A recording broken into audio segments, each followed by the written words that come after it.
第31章 X 先生，伯克伦德街160号2楼餐厅内，克莱恩刚咬了口由仆人加上黄油的吐司，就看见管家走了进来。瓦尔特行了一礼道：“先生，昨晚有未知来历的人拉响了我们的门铃，因为时间已经很迟，我没有叫醒您，只是让仆人们拿上双管猎枪，轮流守了一夜。如果您允许，我今天会去附近的警察局拜访，让他们加强这片街区的夜间巡逻，请个这样的管家，除了贵，没什么别的缺点了。”克莱恩轻轻颔首，喝了口刚送来的新鲜牛奶，道：“很好。”伯克伦德街39号马赫特议员家，海柔尔进入2楼起居室内，看见母亲莉亚娜正在和女管家闲聊。发生了什么事情吗？他将一缕墨绿色的头发撩到了耳后。莉亚娜呵呵笑道：“昨天半夜有人拉响了唐泰斯家的门铃，恶作剧。”海柔尔找了个位置坐下。没人知道。总之，唐泰斯的管家今天上午专门去了警察局。莉亚娜说着从仆人口里知道的消息。海柔尔幅度很小地点了下头道：“让警察介入是最好的办法，可这完全没用，因为根本不知道是谁拉响的门铃，现场据说一个人都没有。”莉亚娜摇头笑道。海柔尔愣了一下，脱口反问道：“现场一个人都没有？”“对，唐泰斯的管家似乎只是让警察局加强我们这片街区的夜间巡逻，这是好事。作为下议院议员的夫人，大律师的女儿，莉亚娜在警察部门有着很好的人缘。”“一个都没有。”海柔尔低声重复了一遍，陷入了沉默。过了一阵，他离开起居室，往3楼返回。途中，他忍不住握起拳头，向前挥舞了几下，似乎在测试什么，眉眼间则带着明显的疑惑。主卧室内，克莱恩看着前方堆放的大量金币，眼中尽是亮闪闪的颜色。这一共有等值于4000磅的金币。经过1周的筹集，新之上将加德利亚终于完成了幸运天平的交易。除了这些金币，还支付了6500磅现金。坦白的讲，这么一大堆金币确实比同体积的钞票更有视觉冲击力。克莱恩一边感叹，一边从衣兜里拿出的自血之上将塞尼奥尔的13枚鲁恩金币，将它们丢入了铜类之中。做完这一切，他才拿出冒险家口琴，凑到嘴边吹了一下。无声无息之间，提着4个金发红眼脑袋的雷尼特·提尼科尔出现在了侧前方。于是，这是第一笔款项，总计价值4013磅。克莱恩将视线从金币堆上收回，望向信使小姐道：“不得不说，他有点好奇信使小姐要怎么搬走这么一大堆金币。他记得对方收信时都是用牙齿咬的。很好，还剩5987亿。”雷尼特·提尼科尔的脑袋依次说道：“不用提醒我。”克莱恩挤出笑容道：“我会尽快筹集。”雷尼特·提尼科尔没再说话，其中一个脑袋努力张开了嘴巴。忽然间，他身前变得黑暗而幽深，所有的金币都像是流水，受到漩涡的吸引，争先恐后的涌了过去。短短几秒后，那一大堆金币消失不见。雷尼特·提尼科尔4个脑袋同时点了一下，随即返回了灵界。身上还有8156磅现金加5枚鲁恩金币，勉强可以说是一个富翁了。真有什么投资机会，可以确凿的出钱，而不是抬价和嘴上说一说。这样一来，短期内不会被人怀疑是骗子了。呵呵，乐观一点，也许之后的投资机会能让我把前面的花费赚回来。钱生钱总是很快的。克莱恩无声吐了口气，将目光投向了窗外，强迫自己欣赏被薄雾笼罩的街景。夜晚来临后的东区，因煤气路灯稀少且多被破坏，四下漆黑，仿佛藏着数不清的怪物和罪恶。休迪尔查披着一件戴兜帽的斗篷，拐入一条小巷子，来到了一栋看起来很破旧的房屋外。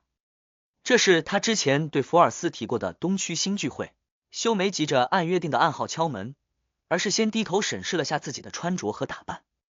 与往常不同的是，他今天穿的是一双长靴。这长靴看起来没什么古怪，但休很清楚，他的鞋底很厚，里面还垫着许多饰物，能让一个人凭空拔高不少，而这能有效掩饰休最大的特征。摸了摸暗藏的3棱刺，休拉上兜帽，有节律的敲响了房门。很快，他被引入屋内的起居室，随意找了个位置坐下。等到该来的参与者都来得差不多了，聚会的召集者终于走了进来。他个头中等，1.75米左右，穿着黑色古典长袍，戴着尖顶的乡野魔法师帽，脸上扣着张黄铜铸成般的面具，有种古朴而神秘的气质，肤色偏深，但又没到棕色，像是费内波特迪西海湾区域的人。但这不能肯定，也许是晒的。头发乌黑，微卷，这点符合第一个判断。修用治安官的姿态打量起了对方。戴黄铜面具的男子则环顾一圈，低沉笑了2声道：“你们可以称呼我 X 先生 ，X 先生。”修的嘴角忍不住抽动了一下。成为军情9处的外围人员后，他知道了不少隐秘组织的情况，其中就包括极光会，所以他很清楚，极光会的神使们以字母为代号，喜欢自称某先生、某女士。而在他看来，于外人面前这么自称，有种主动暴露身份和来历的感觉。毕竟参加聚会的成员不可能全是见闻较少、知识零碎的非凡者，他就不怕被人举报吗？难怪那位军情9处的先生说，极光会都是疯子，无法用正常人的逻辑理解他们的行为。自从 A 先生消失，在贝克兰德出现了好几起冒充他名字或他同伴召集聚会谋取利益的事情，主事者都很快被举报，惨遭逮捕。这位 X 先生真不一定就是极光会的，也许和之前那些属于同类。修收回打量的目光，安静的旁观起聚会。他很少举报类似的事情，因为他有过一个野生非凡者艰难求存的经历，明白大家都不容易，所以只要不发生什么意外，他都不会向军情9处提供相应的消息。如果确定是极光会的神使，那就得举报，他们都是疯子，会带来极大的危害。修一边想着，一边看着别人交流消息或完成交易。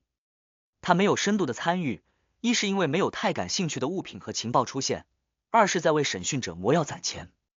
结束聚会，回到位于乔伍德区的住宅内，修看见福尔斯涂上了据说能补水的面膜，正躺在那里悠闲的读书。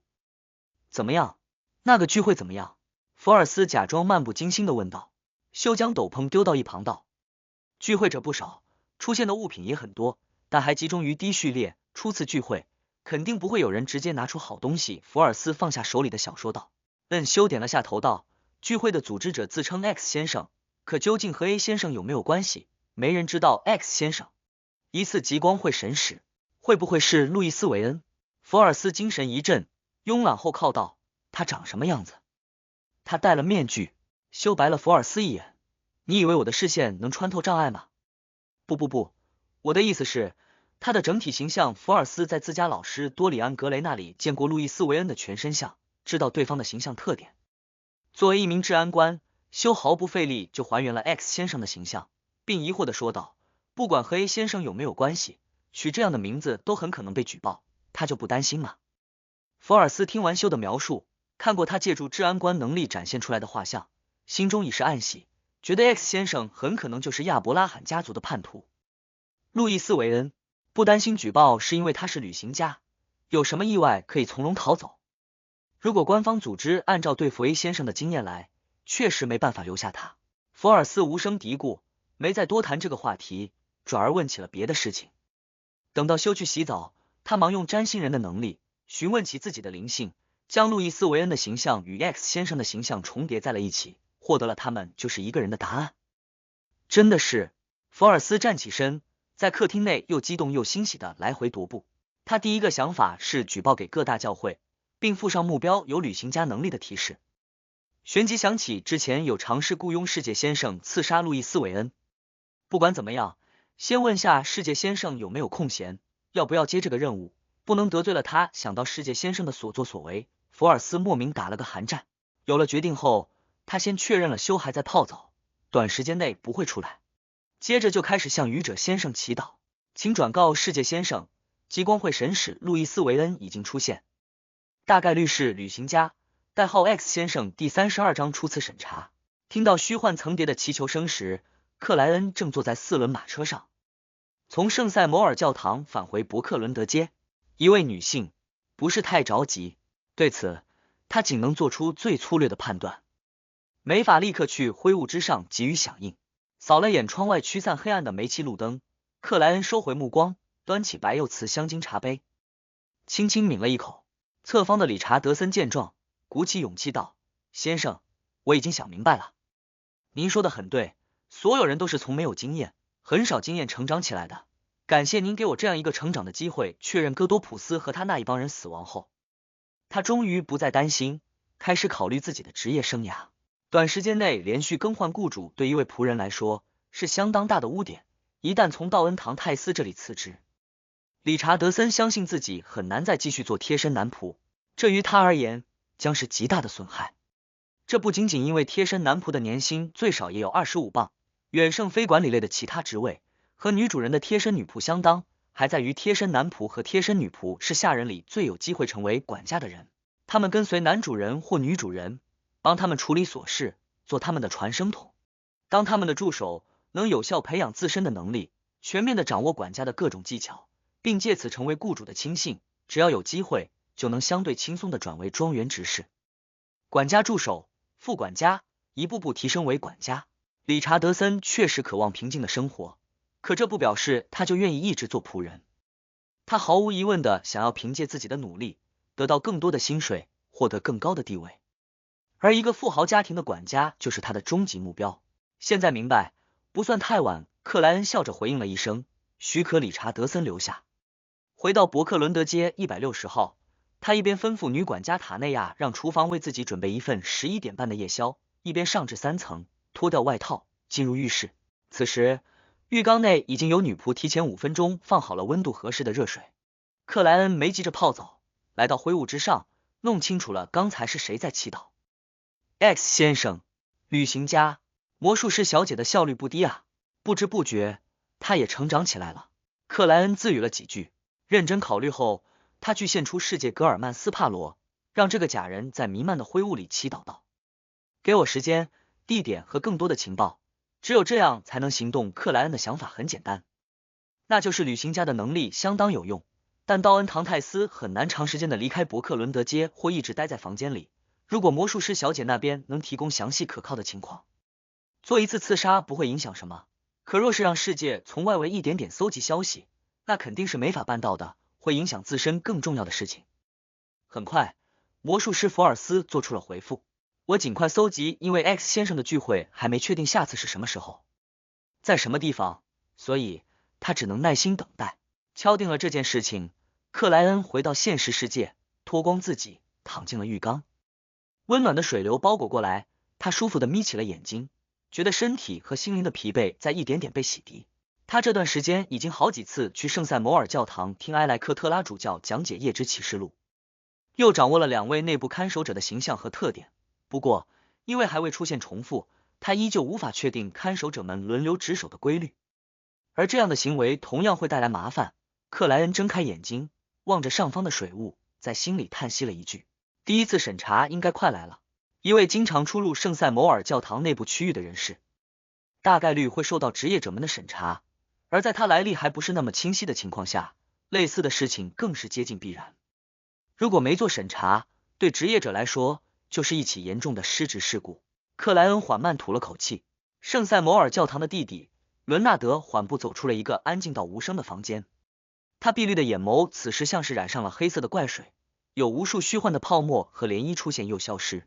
不错啊，这么快就成为了安魂师，快赶上我了。立在走廊上的戴利西蒙尼4条砍4字朝班恭贺道，他依旧穿着戴兜帽的黑袍，涂着蓝色的眼影和腮红，有种妖异的美丽。伦纳德看到这位熟悉的女士时，只觉对方的气质更阴冷了一点，身周仿佛藏着数不清的幽影，一层又一层，深邃而冰凉。很显然，我距离你还有很长一段路程，以你的状态，应该可以晋升看门人了吧？伦纳德在戴利面前没有太随意，说话也较为正经，因为如果开玩笑，最后脸红尴尬的肯定是他，而非这位女士。看门人是死灵途径的序列物，2个月前就可以了。戴利没有隐瞒的说道，表情略显扭曲。伦纳德大概明白了是什么原因，微微点头道，还没积累够功勋。戴利顿时撇了下嘴道，对，这就像是已经上了床，一切准备就绪，却发现家里没有安全套，而外面是夜晚，附近街区的商店绝大部分都关门了。奇妙的比喻，伦纳德不好回应，只能笑笑道，你可以主动的接手一些事情，不给戴利说话的机会。他指了指走廊另外一头，索斯特队长还等着我报告晋升的情况。戴利没说什么，目送他离去。等到他的背影消失在拐角处，这位女士的表情才恍惚了一下，低声自语道，索斯特队长。伦纳德所属红手套小队临时驻扎的房间内，刚成为灵巫不久的索斯特看到这位作风散漫的下属进来，随手就丢了份文件过去。很好，你已经得到了晋升，回头再祝贺你。先对目标做一次梦中审查，此时已经深夜，但对以不眠者为主力的职业者们来说，与白天没太大区别，自身反而更加强大。这不是本地职业者的任务吗？伦纳德接住文件，随口问道。他们最近有不少事情，人手不够，请我们帮一下忙。索斯特不太在意的解释道。伦纳德没再多问，当即低下头翻阅起文件。最先映入他眼帘的是一张照片，而上面的中年绅士让他印象极为深刻。道恩·唐泰斯。伦纳德的瞳孔猛地缩了一下，他认识这位先生，清楚对方是从第4纪存活下来的不死怪物，至少属于圣者这个层次，甚至更强。而且他还知道我的秘密，知道老头的身份。伦纳德本能就抬手揉了下太阳穴。索斯特队长，我刚晋升，灵性现在还有点不受控制，这样啊？索斯特这才发现自己似乎犯了错误，忙扭头对另一位红手套道：阿尔贝，你来。叫做阿尔贝的是一位30来岁的男子，发色偏黄，皮肤略显苍白，体格看起来不太健壮。伦纳德松了口气，将手里的文件交给了对方。就在这时，他内心突然咯噔了一下，阿尔贝进入那个不死怪物的梦里会不会受到不好的影响？这一刻，他有点后悔，认为应该自己去做这件事情，至少他清楚危险性，并和对方打过交道，不至于冒犯。道恩·唐泰斯应该不会对阿尔贝做什么，如果他有过激的反应，造成阿尔贝出现异常，那他的问题立刻就会暴露在我们眼前，而以教会的实力和贝克兰德的状况，他根本无法活着离开这座大都市。伦纳德很快冷静了下来，相信道恩·唐泰斯会用更柔和的方式规避梦中审查。他拉了张椅子，坐到阿尔贝旁边，看似在漫不经心的阅读报纸，实则一直关注着对方，防止意外发生。伯克伦德街160号主卧室内，梦境中的克莱恩忽然清醒，知道有外人来了。职业者的审查，他一边嘀咕，一边环顾四周，发现自己正处于那个半开放的房间内。接着，他听到了咚咚咚的敲门声。进来。克莱恩努力让自己的声音像在梦呓把手转动。房门打开，一位穿着黑色风衣、体格较为瘦弱的黄发男士走了进来，正是红手套阿尔贝。贝克兰德警察厅警司阿尔贝随意的出示了下证件，坐到了克莱恩的对面。有什么事情吗，警官？克莱恩进入了状态，他知道受梦魇能力的影响，自己这个时候应该表现得正常一点。阿尔贝具现出一叠纸张，嗓音低沉的念道：道恩·唐泰斯，男，迪西郡人。他将目前搜集到的情报大致复述了一遍，末了问道：这份资料真实吗？有部分真实，有部分虚假。梦中的克莱恩诚实的回应道：真实的部分大概就只有性别男美女伴这2点了吧。与此同时，他在心里自嘲了一句。阿尔贝见很快有了进展，心中微喜，板起脸孔道：有哪些是虚假的？克莱恩对此早有准备，故作回想道：我的财富并非来自矿藏，而是源于在南大陆的冒险。他结合安德森描述的西拜朗情况，编造了一位平民如何在鲁恩和因蒂斯时常冲突的地狱，靠口才、情报、经验大胆获得财富的故事。这个故事不算详细，只是一个大纲，主要目的就是让职业者们相信道恩·唐泰斯是有冒险精神的普通人，而不是非凡者类似发家致富的传闻。在鲁恩有很多，并不少见。第33章又是周一。等到克莱恩讲完，阿尔贝根据他的描述，又针对性的提了几个问题，看某些细节是否能对得上。毫无疑问，他得到了满意的答复。感谢你的配合，祝你做个好梦。阿尔贝微笑起身，行了一礼，顺便用梦魇的能力再次影响道恩·唐泰斯，让他醒来之后只隐约记得大概做了个什么样的梦，无法回忆起具体的内容。做完这一切，他转身走向门口，拧动把手，离开了这个梦境。果然，职业者们还是太过相信梦魇的能力了，换作是我主导此事，肯定会提前设计不同角度、不同方面的一系列问题，彼此对照，寻找不协调、有漏洞的地方。最好的办法是联合正义小姐，出好几份专业的心理测评问卷，让目标在梦境里全部做完。他若是有伪装、心理状态和想表现出来的形象，肯定会在不同测评的结论里有矛盾之处，除非他也是心理学专家，能注意到每一组问题的实质目的。克莱恩向后靠住沙发背，将目光投向了窗外。灰黑迷蒙的天地里，煤气路灯的光芒昏沉苍白，照得周围阴森死寂。克莱恩安静地注视了几秒，勾勒嘴角，自嘲一笑。而圣塞摩尔教堂的弟弟看见阿尔贝正常的苏醒，听到他汇报经过后，伦纳德先是松了口气，接着愈发忌惮那个不死的第4纪怪物。白银城，闪电划破天际，照亮了所有街道。戴里克伯格走出自家房屋，别着飓风之斧向城北的双子塔行去。沿途之上，他遇到了不少白银城的居民，他们有的忙忙碌碌，有的正送孩子去接受通识教育，有的3、5成群，巡逻着每一个角落，防止有的人意外死在家里，没被至亲终结，变成恐怖的恶灵。这些人的存在让白银城显得非常有生气。戴里克偶尔还能听见小孩们的欢声与笑语，他不由自主回想起了之前在下午镇营地的生活，每天能遇到的人类也就那么10几20个，大部分时间还必须待在坚固但逼仄的建筑内，外面则是沉寂在黑暗里躲藏于房屋中的怪物。他们一次次被清扫，又一次次不知从哪里冒出来，让每一位探索小队队员都产生了一种发自内心的无力感，似乎怎么样都没法得到真正的安全，永远都难以放心，随时都要拼尽全力，不能有一丝一毫的松懈。没有哪种正常生物能保持这种高度戒备、高度警惕的状态很久。所以，白银城有成熟的轮换制度。从下午镇回到白银城，并没有花费第一批探索小队太久的时间，但之后是不可避免的隔离观察和放松休息。直到今天，戴里克才调整过来，认为自己的精神状态可以支撑晋升时的负面冲击了。而他之前就向首席克林伊利亚特汇报过，自己得到了公证人的魔药配方，被允许用这个收获换取相应的非凡材料气灵鸟的尾羽。至于他欠月亮的那些事物，已经借助在下午镇周围的巡逻获得，通过愚者先生转交给了对方。得到晋升，我就有资格挑选一件非高序列的神奇物品了。戴里克隐有点憧憬的想着，加快脚步抵达了城北的双子塔。虽然材料仓库和神奇物品们都在圆塔内，被6人议事团注视着，但戴里克的目的地是尖塔，因为这里有功勋兑换点。他刚要进入尖塔，灵感忽有触动，下意识抬头望了眼圆塔的高层，只见一位穿紫纹黑袍的女子站在窗户后面，俯视着自己。对方有着银灰色的卷发，淡灰色的眼眸和艳丽的脸庞，正是6人议事团成员牧羊人洛威亚。2人视线接触间，洛威亚的眼神仿佛能洞穿灵魂，不过他的表情没有一点变化，甚至轻轻点了下头，像是在打招呼。他不是在问候我，是在问候我背后那位。豁然间，戴里克有所明悟，这源于他在塔罗会众人教导下逐渐积累起来的经验。他点头回应，毫无异常的收回目光，不快不慢的进入尖塔。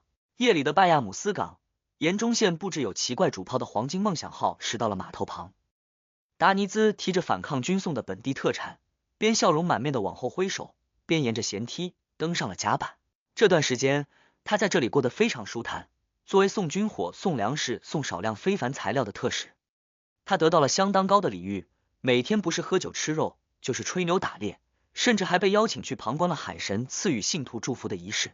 见证了这些事情后，他忽然有了个明悟：拜亚姆，或者说所有的殖民地，未来都会爆发激烈的冲突，没有几十上百年时光的冲刷不会平息。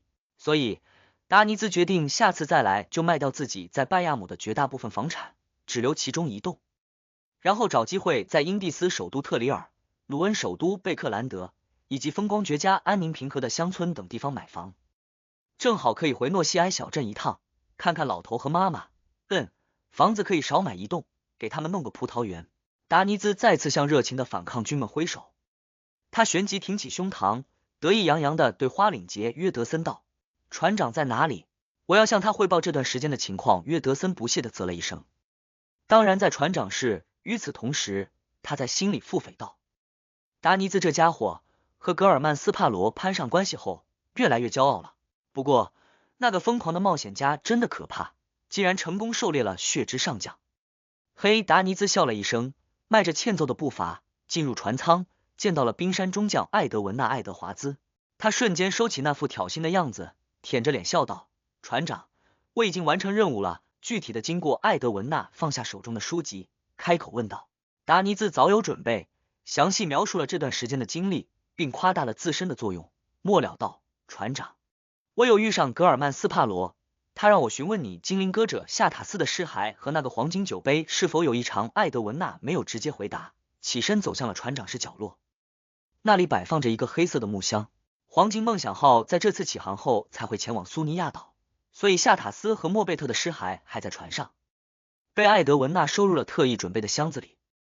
单膝弯曲，半跪下来，艾德文纳打开了那个木箱，让里面交错着安放的尸骸呈现了出来。那个被压扁了大部分的黄金酒杯则静静置于一只白骨手掌中，毫无异样，没有异常。艾德文纳给出了结论。达尼兹探头瞄了一眼，记下了答案，准备没人时向伟大的愚者汇报，请他转达给格尔曼斯帕罗那个疯子。没有异常。灰雾之上，克莱恩微微皱起了眉头，半是疑惑半是安心。根据他的推测，黄金酒杯有问题的概率不低，未出现异常有点超乎他意料。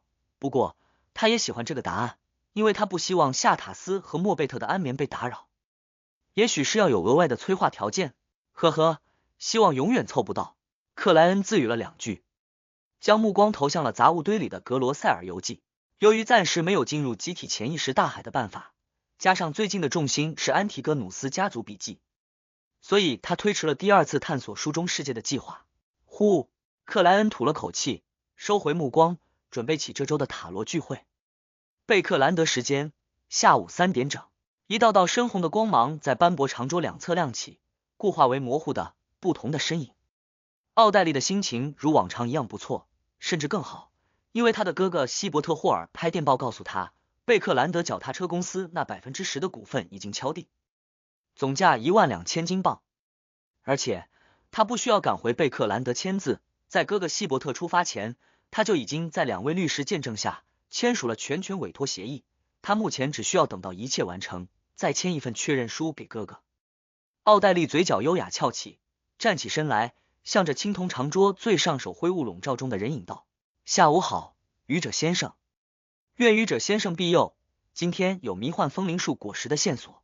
紧接着他在心里默默祈祷了一句，相继问好，各自坐下后，隐者加德利亚没有辜负克莱恩的期待，又一次不敢直视般低头道：愚者先生，这次有3页罗塞尔大帝的日记，那位神秘女王还没有找到罗塞尔大帝被刺杀的线索吗？还一直在通过隐者女士提供日记。可惜啊，我最近一直在家族领地和心理炼金会联系的不多，都没能拿到新的日记。过几天去古屋搜集和保护基金会看一看，也许他们有搜集到一些。正义奥黛丽好奇的旁听着，愚者克莱恩则笑了一声，很好，你可以考虑请求了。其实我知道神秘女王已经将问题告诉了你，不知道她在贝克兰德要做什么。克莱恩的思绪略微发散开来。很快，隐者加德利亚具现出了那3页日记，交给了愚者先生。第34章诸神的矛。知道神秘女王精心挑选过的日记肯定都有相当重要的内容，愚者克莱恩让精神集中起来，状似漫不经心的将目光投向了手里的黄褐色羊皮纸。9月11日，自从成为天使，我就有了一种自己人格出现分裂的感觉。我的心里，我的灵内，我的精神深处，始终有声音在催促我，影响我，制造着难以控制的冷漠、嗜血、残忍和疯狂。这不来源于外界，也非神灵对自身途径的影响，我可以清楚地感受到它源自基因，源自人类一代代遗传下来的集体潜意识，源自非凡特性本身，而不是上面残留的精神影响。它让我有着强烈的狩猎和杀戮渴望，想要吞噬周围所有具备非凡特性的生灵。这让我必须花费绝大部分精力来对抗它，哪怕我已经在扮演，在消化魔药，也没见好转。难怪门先生说，理智是暂时的，疯狂是永恒的。9月28日，我已经很久没写日记，之前大半个月内，我仿佛在看着自己一点点被陌生人取代，一点点变得冷酷和可怕，就连我的女儿贝尔纳代都只能让我产生少量的父爱，很少很少。就在我快要疯狂的时候，我似乎听到了数不清的赞美，那是我的臣民们，那是所有在我改革里受益的人们，那是将我视作蒸汽之子的信徒们，在称赞我，歌颂我，为我树立雕像，为我撰写故事，为我创造诗歌。他们的声音仿佛船只的锚，帮我定位住了自己。我开始有能力对抗那种渴望对抗那种发自内心的呐喊。我一点点走了出来，又能拥有作为一个父亲、一个丈夫、一个男人的正常情感了。仅仅只是序列2就有这样的变化，到了序列0，到了真神层次，要对抗的疯狂该有多么的恐怖？或许他们也需要定位，以对抗非凡特性和集体潜意识深处潜藏的强烈失控倾向。我大概有些明白他们为什么要建立教会，为什么要传播信仰，为什么要给自己势力的圣者书写篇章，给对应的天使留下传说。可为什么他们没有人类形象，只是符号象征？想不明白。下次问一问门先生，他在神灵领域懂得非常多，如果他当初没有被放逐，神灵可能会多一位。9月29日，重看昨天的日记，我想起了我序列4、序列3和序列2分别对应的仪式，他们都明显有疯狂残忍的意味，就像小说里的反派才会举行的那种。序列途径很可能是注定疯狂、注定绝望的道路，而这又是人类唯一能获得超凡之力的道路，真是好笑啊，讽刺啊！我们努力的拯救自己，只是为了更好、更彻底的毁灭自身。第一页日记的内容看得克莱恩心情沉重而压抑，写下那些语句的罗塞尔不再是普通人，已经成为天使，加入了黄昏影视会，看过亵渎石板，对神秘世界、对非凡特性的了解远胜现在的他，可却比他更加悲观，似乎认为这个世界从源头上、从本质上就是扭曲的、疯狂的，注定自我毁灭的。不过七神似乎找到了保持理智的办法，普通的人类并不是没有一点作用，他们的认知、他们的灵性汇聚起来，有可能帮助神灵定位住原本的形象，留住过去岁月积累的记忆和理智，这从罗塞尔的亲身经历可以推测出来。可是七神为什么要抛弃原本的人类形象，改用符号化、抽象化的圣辉？这不太符合我的判断，没法理解。克莱恩没浪费时间，翻到了下一页日记。12月5日，血月之夜，和门先生交流，他还是和之前每次一样，总会提出请求，让我帮他返回现实世界，但又不会太过坚持，并且会随机的回答我一些问题。呵呵，他就像在玩游戏啊，努力的提升好感度。不过，抱歉，我已经提前锁死了这个选项，因为已经知道了天使之王们的传说。我抱着问一问又不会损失什么的心态请教了门先生，重点是天使之王们的实力究竟处于哪个层次？门先生说，有的天使之王容纳了唯一性，有的服食了2份序列异魔药，有的两者皆备。容纳这个词用得很奇怪，我对此提出了疑问，门先生没直接回答，只是告诉我，如果没有办法容纳唯一性，那在举行仪式晋升序列0前，唯一性对序列1的天使来说是拖累而非助力。可以理解，就像使用0分级封印物一样，负面效果总是大的可怕，而唯一性肯定比这更加夸张。我又问哪几位天使之王容纳了唯一性，门先生同样未直接回答，只是说阿蒙和亚当让所有天使都发自内心的嫉妒，因为他们一出生就自带唯一性，不用考虑容纳的问题。从另一个角度来讲，就是阿蒙和亚当本身等于服食了序列异魔药的唯一性，不愧是造物主之子啊！那位又被称为远古太阳神的造物主竟然强大到了这种程度，可以遗传给自己2个孩子各一份唯一性以及序列1非凡特性，他是在纯化自己，排除不必要的干扰。那么门先生是否也容纳了唯一性，甚至还服食了2份序列异魔药？我没有问，因为我知道他肯定不会回答。交流的过程里，门先生提醒我不要直接说出亚当的全名，否则会被察觉到，被发现刚才的对话。我大概明白是什么原因，笑着问他，你自己不是已经说出了亚当的全名吗？门先生回答，没关系，因为学徒途径的序列4叫秘法师，有一定的保守秘密含义，虽然不如黑夜途径的隐秘之扑，但也足够他这个层次的存在屏蔽感应了。我又问了不少关于神灵的疑问，门先生未做回答，只是说等到我有能力有机会后，去月亮之上看一看，就能明白很多事情。这和我之前的某些想法吻合，但我怀疑他在诱惑我去，想借此返回现实世界，毕竟他每次出现都和月亮有关。只要门先生出现，信息量都很大啊，总是会占满一页。他对天使之王实力层次的解释很符合我的推测。广义的天使之王只依靠各种办法，超出了序列1，却又未达到序列0的准神。这包括容纳唯一性和服食额外的序列1魔药，狭义的天使之王则专指白银城信奉的那位造物主远古太阳神身边统领所有天使的8位王者。当然，他们也肯定符合广义的标准。克莱恩脑海内迅速闪过了多个念头。至于罗塞尔对远古太阳神的猜测，他深表赞同，认为白银城信奉的这位造物主回收古神权柄态度太杂，出现了混乱和疯狂的迹象，于是果断的生了2个孩子，借此排除了部分杂物。简单来说，阿蒙和亚当都是喝魔药送的。这么看来，空想天使亚当明显拥有观众途径的唯一性，他应该就是黄昏隐士会那位神秘的首领了。从古代到现在，为复活自己的父亲干涉着时代的变迁，不知道他有没有晋升序列灵。就算没有，黄昏隐士会能出动的天使数量，估计也会超出我想象。秘法师竟然还有守密的意思，有隐秘的含义。克莱恩一下想到了愚者这张椅子背后的符号，部分象征隐秘的梧桐之眼，加部分代表变化的扭曲之线。他很快收回思绪，将日记翻到了第3页。11月28日，我又梦到了格林，他是我下属里最聪明的那个，可惜在探索那座无名小岛时受到未知的感染，死在了迷雾海里，甚至连孩子都没留下。那个时候我就清楚那座无名小岛藏着秘密，藏着难以想象的危险，但本身层次不够，实力不够，只能强行忍耐下来。这次的梦境应该是我的灵性在提醒我，可以去探索那座小岛，掌握它的秘密，彻底结束格林之事了。11月29日，我召集了3位下属，借助班杰明亚伯拉罕的帮助和一段时间的寻找，终于又发现了那座无名小岛。我们没有直接进入，决定先于边缘地带休整1天。爱德华兹说他也经常梦到格林，对当时无法拯救对方深感内疚。这不是你的责任，是我的问题，我这么对爱德华兹说道，因为我是他们的首领。11月30日，我们深入了岛屿，这里存在着大量据说已绝种的非凡生物，他们没有打斗的聚集于一起，似乎在膜拜什么。这么一群没什么智慧的非凡生物好像在举行某个仪式，他们在向未知的神灵祈求。仪式之中，我看见了格林。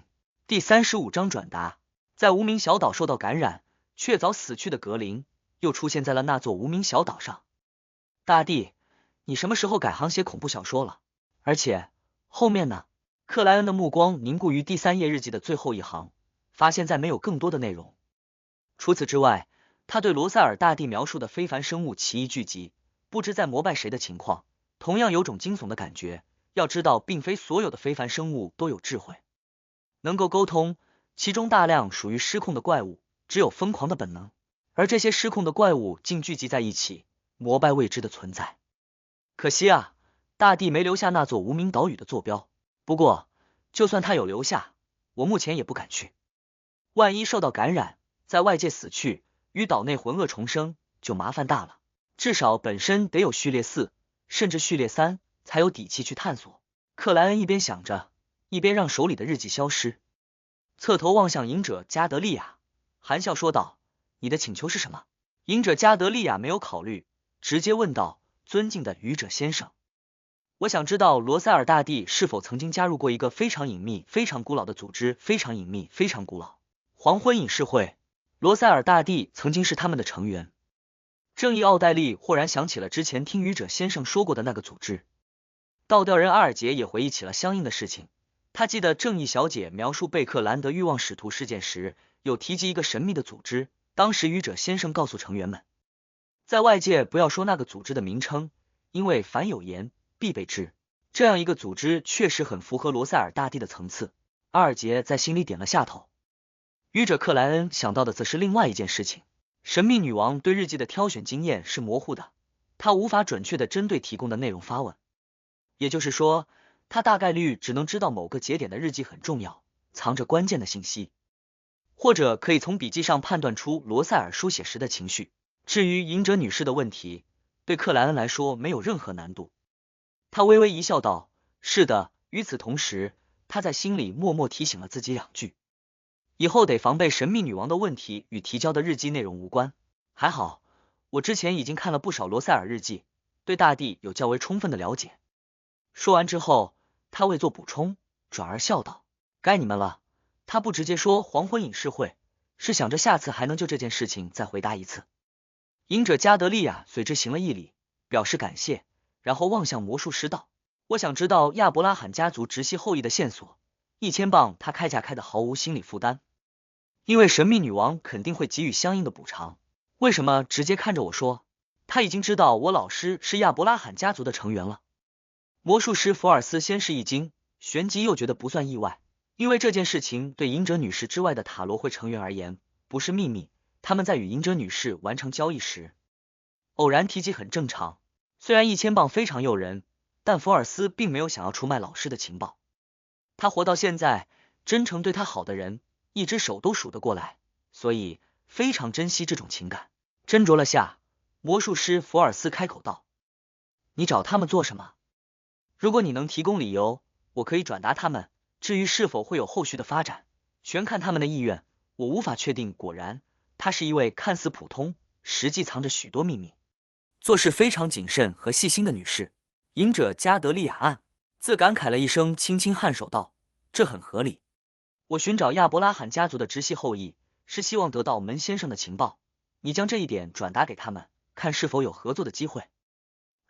仅是转达，我也会支付你350镑现金，如果他们愿意接洽，后续还有650镑。福尔斯忍了足足1秒后开口回答道。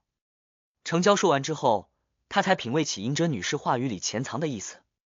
门先生和亚伯拉罕家族有关，也是，我的手链就来自安丽萨太太，属于亚伯拉罕家族。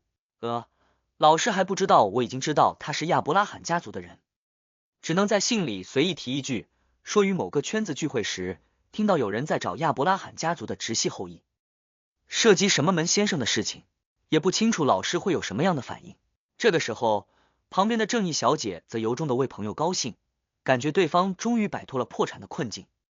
福尔斯已经序列期了，快要赶上我了，我得争取早点成为催眠师。他一边这么想着，一边眸光忽闪的望向塔罗会众位成员，希望能有迷幻风铃树果实的线索。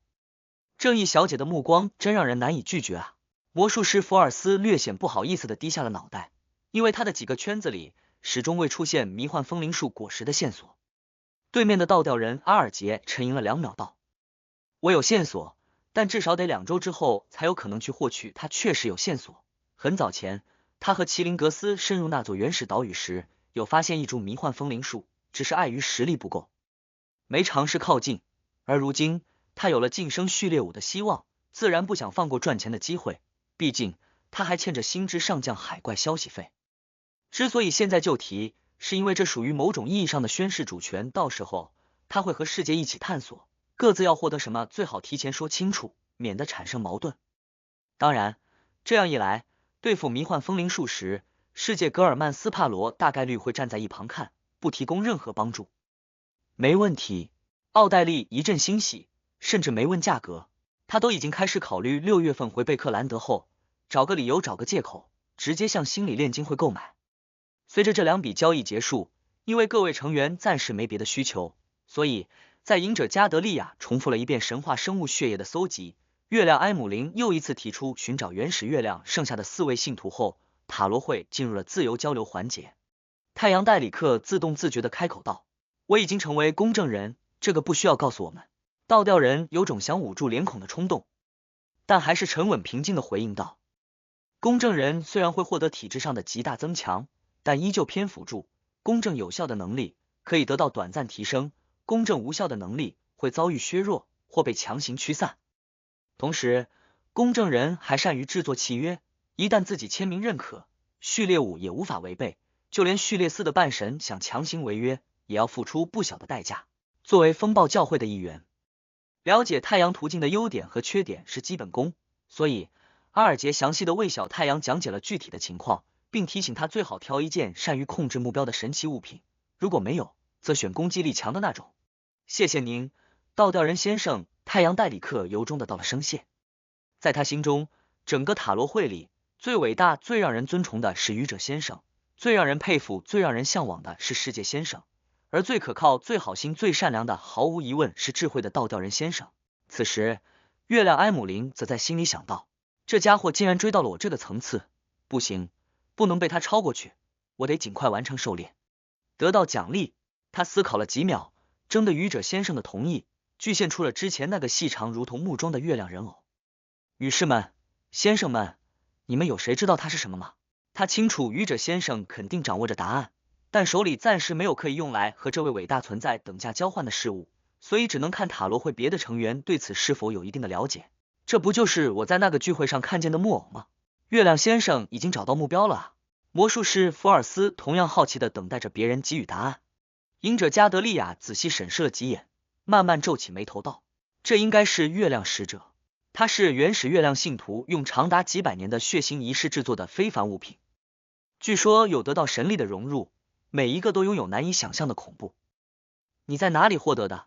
这很危险，最好交给你们血族的上层。月亮埃姆林改变了下坐姿，嘿了一声道：我在狩猎那个原始月亮信徒时遇上的，他已经死了，而我还活着。月亮先生的炫耀真是一眼就能看出来啊！资深观众奥黛丽在心里轻笑了一声，隐者加德利亚则一阵愕然，故意不做掩饰的反问：你怎么办到的？你们血族的上层提供了帮助。